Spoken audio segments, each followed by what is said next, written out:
So, dudes, welcome to the Army Recruitment Sorry. COD campaign. Before I begin, I want to preface this by saying I know that this game is not exactly popular with everybody, and no, I'm not talking about the rage it induces in people, including myself. I'm inside a building! I'm more getting at the fact that a lot of people don't like American military policy, and any game that glamorizes it often falls under a guilty pretense. It's been this way for a long time. Us being the good guys is often seen as exaggerated at best and propaganda at worst. There are many arguments here to be had, but I'm gonna try my best to keep it contained. You know, like containment. The Truman administration's doctrine of policing communist revolutions before they broke out in order to keep its influence from competing with democratic interests across the whoa. Hold your horses there, Che. It was a joke. Kind of like your political philosophy. And let me be clear. It's okay if people don't agree with you all the time. Whenever that happens, I just adopt the philosophy of my best friend, Michael Jordan. And he said, fuck them kids. Incoming! Oh no! Alright, I'm not writing an essay for a class, so I'm gonna cut it right to the chase to keep you guys from getting bored. Spoiler alert again. In the new COD, you play occasionally as a CIA agent named Alex. Hey Alex! Hey, Alex! Goes off and does some dances with Kurds. Sorry, did I say Kurds? I meant Urzistanis in the country of Syria. Did I say Syria? I'm sorry. I meant Urzikstan, a fictional country in the Black Sea that just so happens to be really close to Russia. And the Russians have come into Urzikstan under the rule of General Barkov, and General Barkov has had enough of Al-Qaeda. Sorry, did I say Al-Qaeda? I meant Al-Qatala. Sorry, I keep doing that. One of the main characters happens to have been saved years ago by the White Helmets.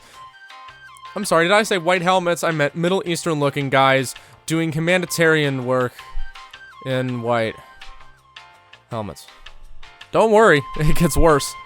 There's an NPC Siege mission in bed. The game that I got popular off of, Rainbow Six Siege, is a game that represents real units, of which they're often heavily involved in all the things that I just mentioned to you, and more, or similar circumstances. But for some reason, it seems to make people a little bit uncomfortable when you bring it up. Tom Clancy games a long time ago were renowned for telling it like it is. The original Rainbow Six series of games featured very high stakes, with comrades that you would assemble prior to the mission that could sometimes fall in battle to never be seen for the rest of your playthrough of that game.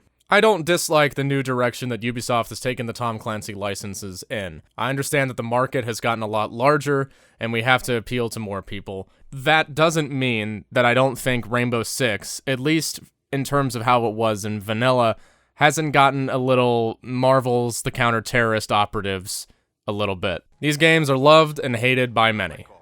And in the new COD, Russia is hated. All day. Nice work hitting the Russians. We share friends and enemies. And when I say Russia hate, I don't talk about it in the sense of like a cheesy action movie. The style that the original Modern Warfare games were known for, as great as those games were. Here, Infinity Ward is trying to get into more contemporary issues. Russian troops represent an iron fist in a distant country in the east. A plague looms in the form of a terrorist cell that is wreaking havoc upon the west, as a group of freedom fighters tries to take back their land from Russian rule. Except it's hard for them to sympathize with Western sentiments because what takes place in the opening of the campaign, for them, is just Tuesday. And this is the way that it is in real life for a lot of people in this part of the world. By now, you're probably wondering if I'm going to touch upon what is certainly the most controversial aspect of this game as far as I can tell, and that's this little line concerning a so-called highway of death. If they try to escape to the mountains, there is only one road, Tariq al-Maut, the highway of death. The Russians bombed it during the invasion, killing the people trying to escape. The highway of death is a real place outside of this game. But in the game, it's not referred to as such. It's not referred to as such in big capital letters. It's just your run-of-the-mill Walmart Great Value brand highway of death. Except here, the Russians did it, at least according to our friend. Which would kind of be like making a game in which the Americans bombed a place in Japan called Not Pearl Harbor to start the Not Second World War. I'm sure that would go over well with American audiences. Debate arises over whether or not this event was a war crime or not, and I'm not here to discuss that detail. Also, it's not impossible for a situation like this to unfold again. But it does come off as a little bit deliberate. It also doesn't come off to me as particularly surprising. If you're looking for video games to give you some kind of critical insight into military policy, you're probably not doing it right. I think it's a little fucked up, but I also think the reaction people are having to it is a tad bit over the top. I can tell you from memory what moment in this game made me really think hard about what these games represent, and it's this moment from the Embassy Siege mission. Unknown vehicle across the field. A civilian? Or a car bomb. He's headed our way. Are they armed? No visual.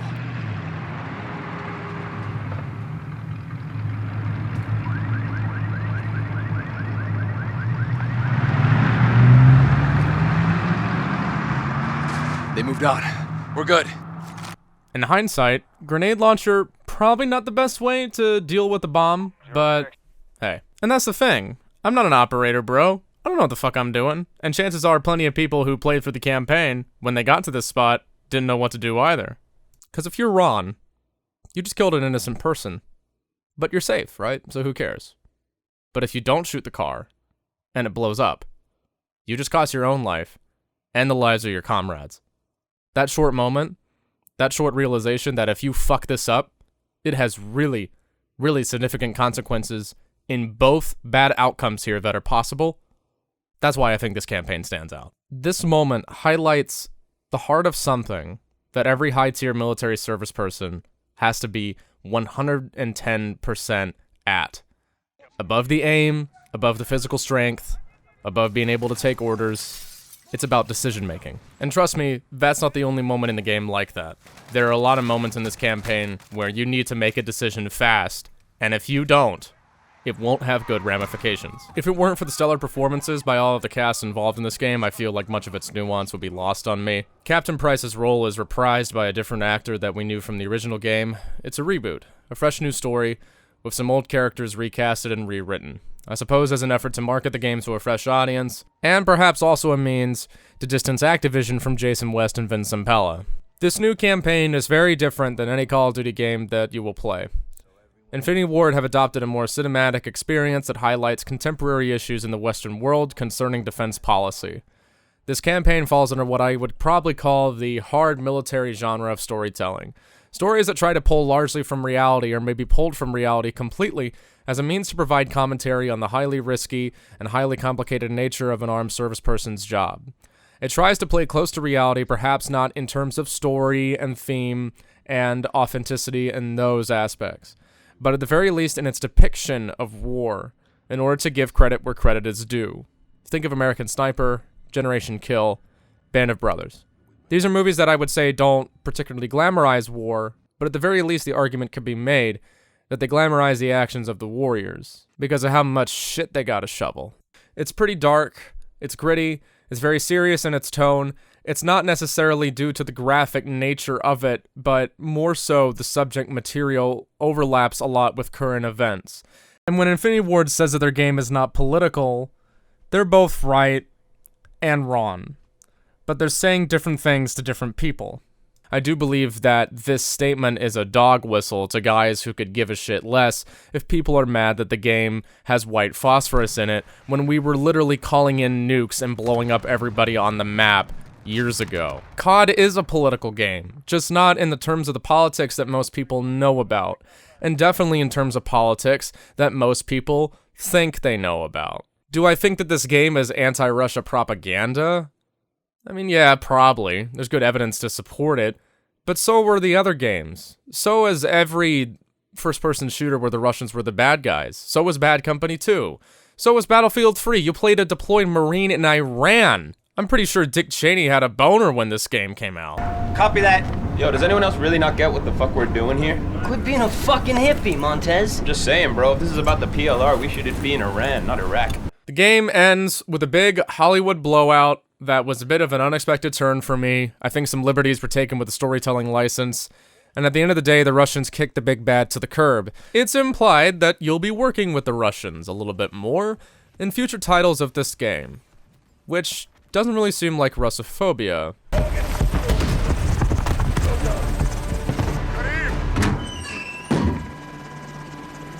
Mother Russia would approve. Where to? Characters are very well acted for the most part, and their dialogue is all very well written. The dynamic between the seasoned vet, Captain Price, and Sergeant Kyle Garrick, who has a little bit of a chip on his shoulder, highlights the differences between guys who have been involved in this shit for a long time and people who are a little bit more naive, younger. The only thing I'm missing? Hans Zimmer. The soundtrack's alright, but it's nothing to write home about. If you have a brain, and don't believe everything that you see in movies or video games, I think you'll like it a lot. And it might make you think a little bit. And that's all I think Infinity Ward was trying to do here. Kyle, you don't have to do this. You in or out? Deuces.